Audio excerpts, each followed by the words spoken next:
આકાશવાણી અમદાવાદ વડોદરા પ્રાદેશિક સમાચાર વિભાગ રજૂ કરે છે વિશેષ કાર્યક્રમ વિકસિત ભારત જી રામજી યોજના ગ્રામીણ અર્થતંત્રમાં એક ક્રાંતિકારી ફેરફાર. કાર્યક્રમમાં ભાગ લઈ રહ્યા છે ગુજરાત સરકાર બાંધકામ અને શ્રમયોગી કલ્યાણ બોર્ડના પૂર્વ અધ્યક્ષ ડોક્ટર અનિલ પટેલ અને આકાશવાણી અમદાવાદના સંવાદદાતા અપર્ણા ખૂંટ.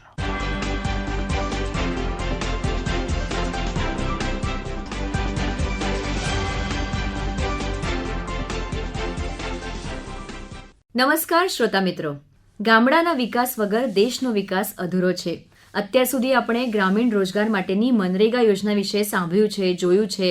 તો ભારત સરકારે ગ્રામીણ રોજગારના માળખામાં એક મોટો ફેરફાર કરતા મનરેગાની જગ્યાએ વિકસિત ભારત ગેરંટી ફોર રોજગાર અને આજીવિકા મિશન એટલે કે વિકસિત ભારત જી રામજી યોજનાની જાહેરાત કરી છે, જેના માટેનું વિધેયક પણ લોકસભામાં રજૂ કરવામાં આવ્યું છે. ત્યારે આજના આ ખાસ કાર્યક્રમમાં આપણે જાણીશું કે આ નવી યોજના શું છે અને તે મનરેગા કરતાં કેવી રીતે અલગ છે અને તેનાથી ગામડાઓને શું ફાયદો થશે. આ યોજનાના વિવિધ પાસાઓ અંગે ચર્ચા કરવા આજે આપણી સાથે સ્ટુડિયોમાં જોડાયેલા છે બાંધકામ અને શ્રમયોગી બોર્ડ ગુજરાત સરકારના પૂર્વ અધ્યક્ષ ડોક્ટર અનિલ પટેલજી. ખૂબ ખૂબ સ્વાગત છે આપનું આ કાર્યક્રમમાં. નમસ્તે સર્વે મિત્રોને. સૌથી પહેલા આપણે આ યોજના વિશે વાત કરીશું કે શું છે આ યોજનામાં. જો આ યોજના એ મનરેગાનું એક અપગ્રેડેડ વર્ઝન જ છે. આમ આઝાદી પછી રોજગારી માટે અનેક પ્રકારની યોજનાઓ બની હતી. ત્યારબાદ રાજીવ ગાંધીજીના સમયમાં જવાહર રોજગાર યોજના બની, ત્યારબાદ યુપીએના શાસનમાં નરેગા નામની યોજના બની 2005માં અને 2009ની આસપાસ એને મનરેગા નામની યોજના બનાવી. આ એ પ્રકારની યોજનાનું એક સુધારેલું અને અપગ્રેડેડ વર્ઝન છે એટલા માટે કે એમાં જે નાની મોટી તકલીફો હતી, ક્યાંક એક લાંબા ગાળાની એક સસ્ટેનેબલ વ્યૂહરચના જેમાં નથી, ક્યાંક એમાં ટ્રાન્સપરન્સીના કેટલાક પ્રશ્નો હતા, ક્યાંક એમાં એકાઉન્ટેબિલિટીના કેટલાક પ્રશ્નો હતા અને કુલ મળીને આમ જોવા જાવ તો એમાં આયોજનની સંદર્ભમાં જેને પ્લાનિંગ કહેવાય એના બદલે સરકારશ્રીએ આ વિકસિત ભારત 2047 ને વિચારમાં રાખીને જે આખું આયોજન કરેલું છે એની સાથે એક સંગ્રહિત થાય, સુગઠિત થાય એ પ્રકારની આ યોજના છે. બરાબર. તો હમણાં આપણે વાત કરી કે મનરેગાનું અપગ્રેડેડ વર્ઝન છે. તો મનરેગા યોજના અને આ નવી જી રામજી યોજના એના વચ્ચે તફાવત શું છે? તો જો મનરેગામાં 100 દિવસની રોજગારી હતી, બરાબર, આમાં 125 દિવસની રોજગારી છે. મનરેગામાં જે પૈસાની યુટિલિટી થતી હતી ફંડની કેન્દ્ર સરકારની, એમાં કોઈ પણ પ્રકારનું નક્કર આયોજન નહોતું, એટલે કે ડિમાન્ડ બેઝ હતું કે આ વર્ષે વરસાદ બહુ પડ્યો છે તો આ કામ કરો, દુકાળ પડ્યો છે તો ખાડા ખોદો. કુલ મળીને મોટા ભાગનું ફંડ એ ખાડા ખોદવામાં અને ખાડા પૂરવામાં જ વપરાતું હતું. ગામડાના કોઈ પણ ગરીબ માણસને, ખેડૂતને કે મજૂર વર્ગને એની નક્કર ઉપયોગિતા લાંબા સમય સુધી રહે એ પ્રકારનું આયોજન નહોતું. આમ જોવા જાવ તો 2004 થી 14 વચ્ચે મનરેગા માટે લગભગ 2.5 લાખ કરોડ રૂપિયા વપરાયા અને 14 થી 24 વચ્ચે આ સરકારે 8.5 લાખ કરોડ રૂપિયા વાપર્યા. છતાં પણ 4 ગણું બજેટ ફાળવ્યા છતાં પણ જે પ્રકારનું રિઝલ્ટ મળવું જોઈએ એ પ્રકારનું રિઝલ્ટ મળતું નહોતું. બીજું કે જે આખો અહેવાલ છે એમાં શ્રમિકોને પૂરતા દિવસ કામ ન મળે, શરૂઆતમાં તો શ્રમિકોને વેતન મળે ના મળે, ખોટા જોબ કાર્ડ હતા, પછી એ ક્રમશઃ આધાર ને બધું લિંક કરવામાં આવ્યું એટલે એમાં બધો સુધારો થયો, પરંતુ એક નક્કર આયોજનનો અભાવ હતો. હા, સરકારે 8.5 લાખ કરોડ ફાળવ્યા અને ક્યાંક ખર્ચ પણ થયો, પરંતુ જ્યારે આ બધા કામોની સ્ક્રુટિની કરવામાં આવતી હતી ત્યારે એમાં ઘણી બધી ઉણપ દેખાતી હતી. બરાબર. એક ઘણી વખત એવું બનતું હતું કે સ્થળ પર કામ જ ન થયું હોય, એવું પણ બને કે જે એના મનરેગાના જે નિયમ હતા એ નિયમ પ્રમાણે કામ ન થયું હોય, એવું પણ બને કે કામ થયું અને એની ખર્ચની ફાળવણી વધારે થઈ હોય, એવું પણ બને કે સાચા અર્થમાં જે જરૂરિયાતમંદ શ્રમિક છે એના બદલે કોઈ બીજાના નામે ફળવાઈ ગયું હોય. ટૂંકમાં અનેક પ્રકારના નાના મોટા પ્રશ્નો હતા. એ જે એડમિનિસ્ટ્રેટિવ પ્રશ્નો અને ફંડનું જે યુટિલાઇઝેશન પ્રોપર, આ બધા વિષયો પણ હતા. ઓફકોર્સ સરકારે છેલ્લા 7-8 વર્ષથી પ્રયત્ન કર્યા હતા, છતાં પણ એમાં ક્યાંક ને ક્યાંક નાની મોટી ઉણપ રહી જતી હતી. એનો પણ આમાં સુધારો થવાનો છે. બરાબર. તો આ નવી યોજનામાં ખેડૂતોને અને શ્રમિકોને શું ફાયદા છે એવું આપને લાગે છે? જો આમ આ નવી યોજના ખરેખર શ્રમિકો અને ખેડૂતો માટે ખૂબ લાભદાયી યોજના છે. હું આ એટલા માટે કહું છું કે આ યોજનામાં જે 4 પ્રકારનું વિઝન કેન્દ્ર સરકારે બતાવ્યું છે, એ 4 પ્રકારના વિઝનમાં એક જલ લક્ષીના કામ છે. તો એ પાણીનો સંગ્રહ થાય. હા, સરકારે 68,000 કરતા વધારે અમૃત સરોવર બનાવ્યા છે, પરંતુ એ પાણીનો સંગ્રહ થાય તો કોઈ પણ પરિસ્થિતિમાં ત્યાંના સ્થાનિક ખેડૂતને કે ત્યાંની સ્થાનિક પ્રજાને પીવાના પાણી અને સિંચાઈની તકલીફ ના પડે, નંબર 1. બીજું, ત્યાં રસ્તાની કનેક્ટિવિટીના જે કામો માટે આ ફંડની ફાળવણી થવાની, તો એમાં રસ્તાનું નેટવર્ક કેટલાય ગુજરાતમાં તો ખૂબ સારું નેટવર્ક છે, 18,000 ગામોમાં રસ્તાનું નેટવર્ક છે, પણ ક્યાંક અન્ય રાજ્યોમાં કદાચ ન પણ હોઈ શકે. તો એ રસ્તાનું નેટવર્ક બનાવવું, એ રસ્તાના નેટવર્ક સિવાયના પણ ઇન્ફ્રાસ્ટ્રક્ચરના જેને માળખાકીય વિકાસના જે ગામની જરૂરિયાતના આધારે એ કામો પણ કરવા.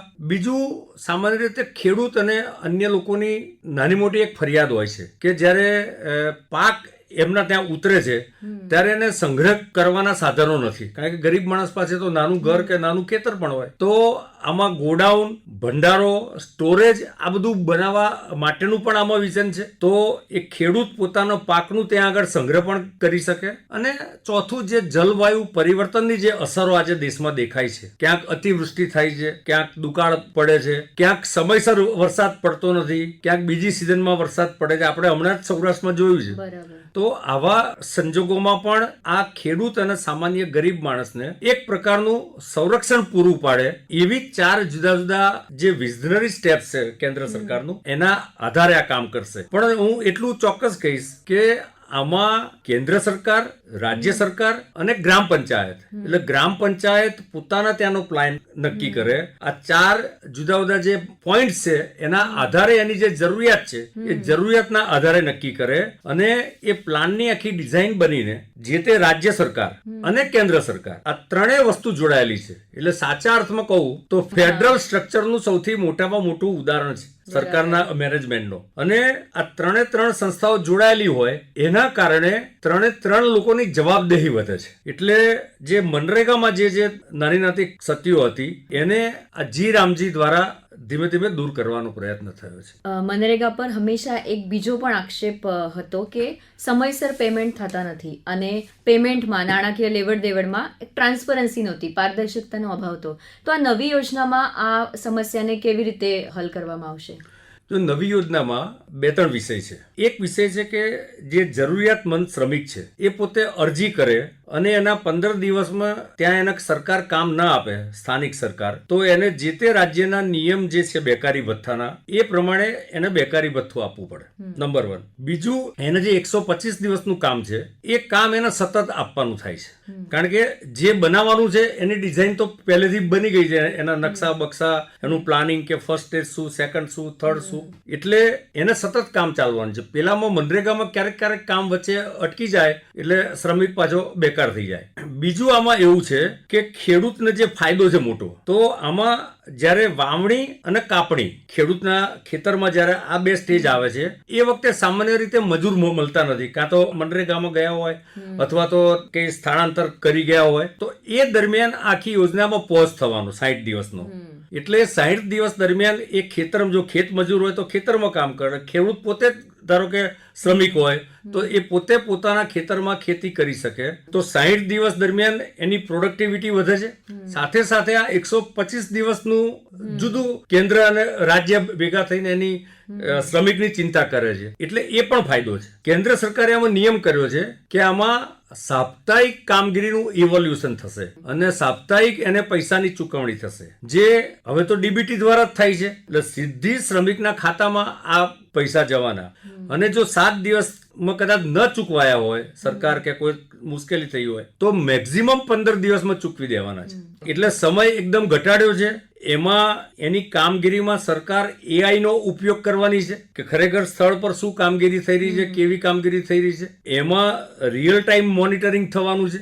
GPS સિસ્ટમનો પણ ઉપયોગ થવાનો છે, એટલે મોબાઈલ ટેકનોલોજી GPS નો પણ ઉપયોગ થવાનો છે. અને કુલ મળીને રાજ્ય સરકાર અને કેન્દ્ર સરકાર સંયુક્ત આનું રિવ્યુ કરવાની છે. સાથે સાથે આમાં એક અધિકાર ગ્રામ પંચાયત અને ત્યાંના સ્થાનિક લોકોને છે કે દર વર્ષે મિનિમમ 2 વખત આ યોજનાનું એમણે રિવ્યુ કરવાનો છે. એટલે શું કામ થયું, કેટલો ખર્ચ થયો, એટલે જેને કહેવાય કે 100% ટ્રાન્સપરન્સી, પારદર્શિકતા, સાચા શ્રમિકને કામ મળે, સાચા શ્રમિકને યોગ્ય મહેનતાણું મળે, સાચા શ્રમિકને સમયસર મહેનતાણું મળે. આ પ્રકારની એક ફૂલપ્રૂફ ડિઝાઇન સરકારે ગોઠવી છે. હમણાં જ આપણે સ્થળાંતરની વાત કરી, તો શું આ યોજના આવવાથી ગામડાઓના લોકોનું જે શહેર તરફ સ્થળાંતર છે એ અટકશે કે એમાં ગામમાં જ ઉદ્યોગ મળવાથી ગામના અર્થતંત્રને ફાયદો થશે, તો શ્રમિકો પણ ગામમાં જ રહેશે એવું આપને લાગે છે?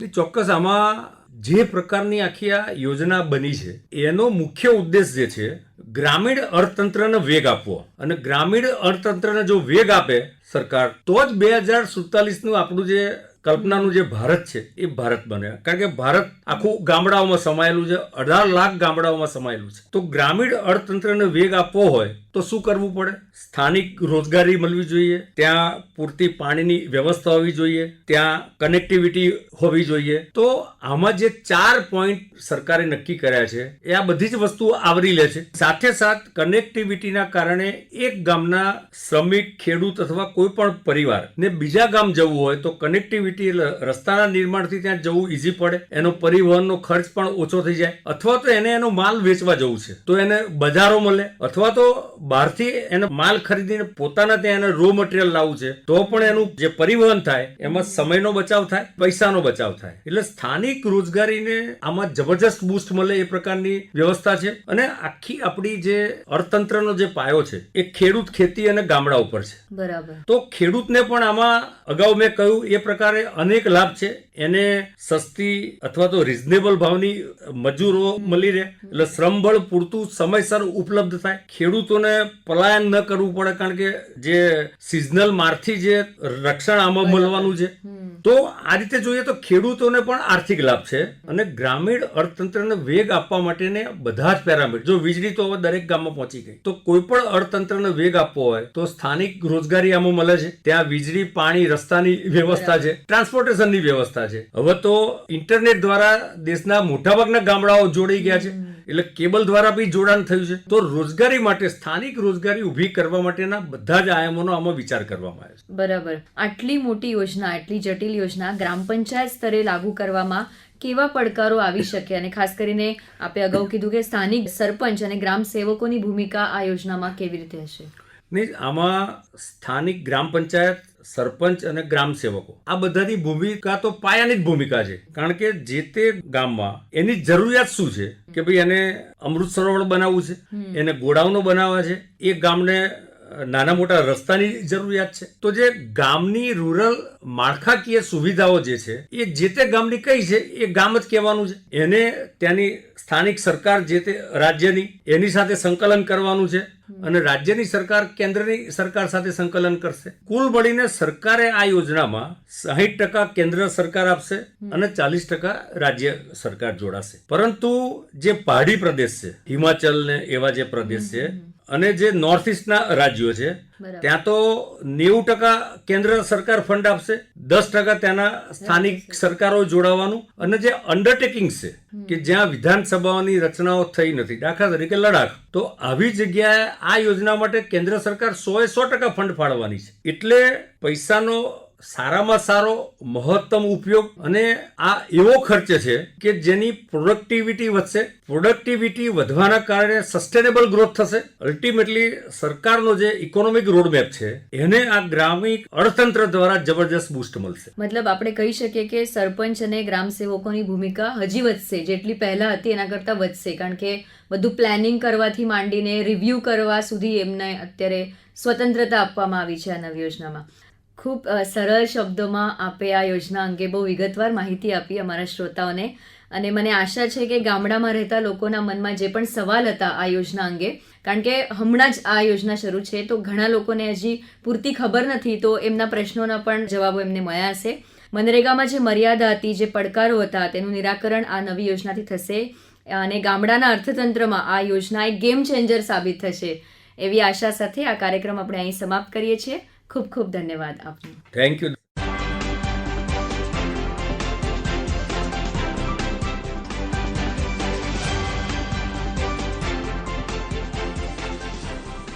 હમણાં જ આપ સાંભળી રહ્યા હતા પ્રાદેશિક સમાચાર વિભાગ પ્રસ્તુત વિશેષ કાર્યક્રમ વિકસિત ભારત જી રામજી યોજના ગ્રામીણ અર્થતંત્રમાં એક ક્રાંતિકારી ફેરફાર.